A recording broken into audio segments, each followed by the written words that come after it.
Fala, Fiel, o Reage Fiel tá na área para trazer muita informação do Coringão para vocês, que amanhã tem Corinthians e Vasco. Então já chega deixando o likezão aí no nosso vídeo.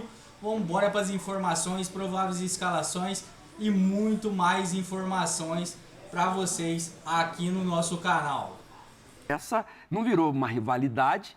O drible que o Breno Bidon deu no Cauã na final lá no Maracanã foi coisa de outro mundo também e que culmina no gol, né? Do Memphis Depay ali, a assistência do Yuri Alberto. Então, assim, não chega a ser uma rivalidade daquelas de bronca, mas é uma rivalidade, tudo para ser um jogão. Pelo que eu vi, é provável escalação. Ranieri volta no meio-campo. Ranieri é muita força. Thiago Mendes do outro lado, capitão do Vasco. Tava na dúvida, né? Se é. Thiago Mendes talvez não jogue. Então, as prováveis, né? Sim. Porque mas viajou, veio para se fala muito quando o Ranieri não está e se fala muito a favor quando o Thiago Mendes está como esse capitão que assumiu aí. Então, tudo para ser um grande jogo, um jogaço na Neoquímica.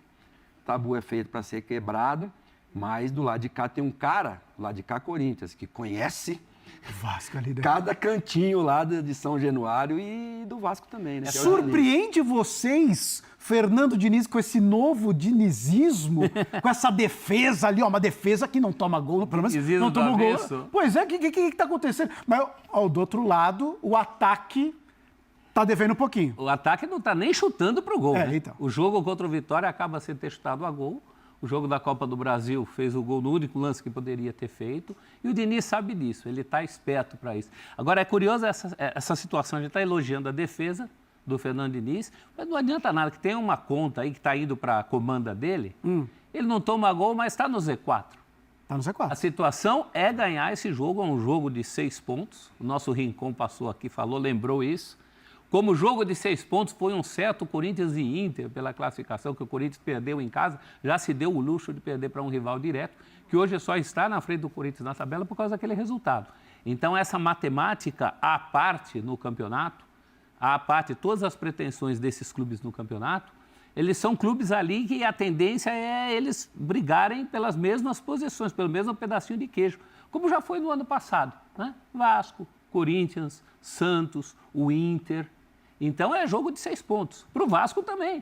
Para o Vasco também é jogo de 6 pontos. Mas Copa meio cheio, meio vazio. Porque assim, Libertadores, tudo bem. É meio vazio. Copa do Brasil, nesse começo, tudo bem. Mas no Brasileirão tá no Z4. Incomoda? Tá muito Incomoda, vazio. Né? Tá muito vazio. Porque desses times todos, eu acho que é uma situação diferente da do Cruzeiro, por exemplo. O Cruzeiro ocupava um Z4 mais ilusório do que o Z4 de times mais curtos, de times que nos últimos anos têm se acostumado. Há quantas temporadas nós estamos falando aqui de Z4, de Vasco, Santos e também de Corinthians? Por que não? Quando o Memphis Depay chega, na outra temporada, o Corinthians dá uma grande arrancada, mas a partir de uma campanha de medíocre para baixo. Então está na hora de pensar um pouco na vida, né? Tanto Corinthians quanto o Vasco. Estão frequentando muito essa zona aí para o tamanho que eles têm. Eu fiquei curioso, sabe por quê? Porque o Viola ali, ó, nosso parceiro Viola aqui, ele tá meio preocupado com o técnico do time dele. Só que o Diniz já foi técnico do time dele. O Viola falou que o Miller é melhor que o Mbappé.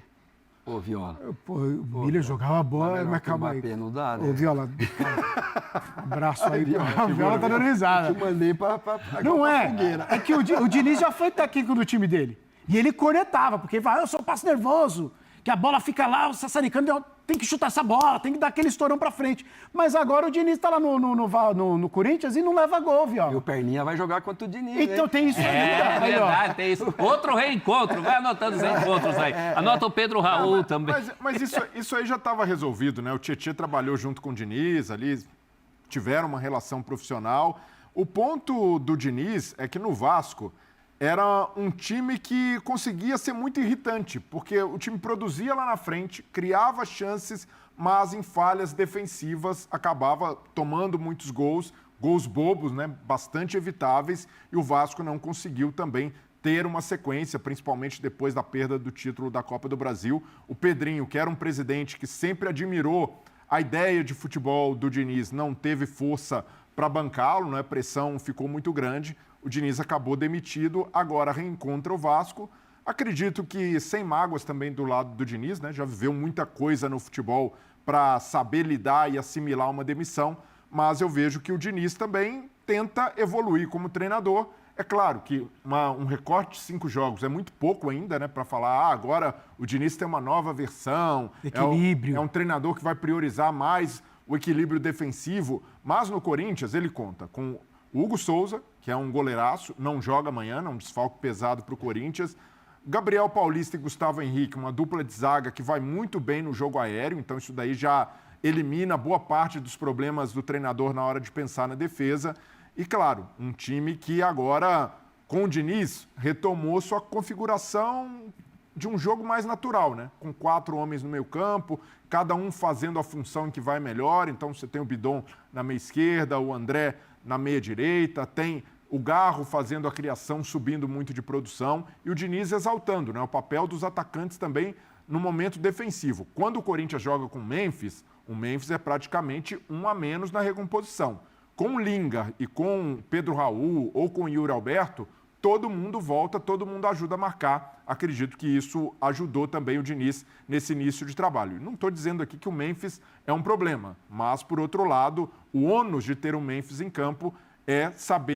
Acredito que isso ajudou também o Diniz nesse início de trabalho. Não estou dizendo aqui que o Memphis é um problema, mas, por outro lado, o ônus de ter o Memphis em campo é saber lidar com um jogador a menos na marcação, arrumar o time para isso, e essa dor de cabeça o Diniz ainda não teve. Pegou um time que todo mundo trabalha sem a bola, e isso tem feito o Corinthians sobreviver nesses 5 jogos com a baliza zerada. Porque aí tem mais gente para lingar ao meio campo. Entendeu, Luciano? Você Sim. que adora Eu gosto. esse tipo de... Entendeu? Aí Mestre Luciano. Eu gostei dessa. Você já está lingardizado, prof? Já está? Não? Ainda quero Fez ver. até gol o rapaz aí agora. Mas gol, o Casinho também já fez. A nação corintiana ainda não está, não. É. A minha única preocupação, assim, tudo bem, é começo de campeonato ainda, não tão começo, né? O primeiro turno está caminhando aí para... Mas o Corinthians, sempre quando ficou fora de outras competições, mesmo estando ruim na tabela no Brasileiro, não foi um problema. Porque tinha uma coisa só para pensar, um campeonato só para pensar. Agora não. Agora, como a gente acabou de falar, o Lu falou aqui, na Libertadores e na Copa do Brasil, está vivo. Tá. Então tem que dividir as atenções em 3 campeonatos. E na tabela do Brasileiro não está nada legal. Então, assim, tudo bem. Tem que sair dali o mais rápido possível. Mas hoje a questão é essa. Tem que dividir o plantel, ainda sem o Memphis, com todo esse... O Garro voltando, ainda não voltou a ser o Garro que todo mundo está acostumado a ver. Vários deles, né? Retomar o trilho no Brasileiro também. E por incrível que pareça, Silas e amigos, se tem uma gordurinha para o Corinthians hoje, é na Libertadores. É na Libertadores. É líder do grupo. Seria o mais... 2 vitórias, é isso. Se ganhar do Peñarol, se faz a lição de casa contra o Peñarol, e a gente sabe que o Peñarol hoje é muito mais a camisa do que qualquer outra coisa, é bem viável supor que o Corinthians faça uma boa partida e vença o Peñarol no jogo na Neoquímica, está praticamente classificado na Libertadores.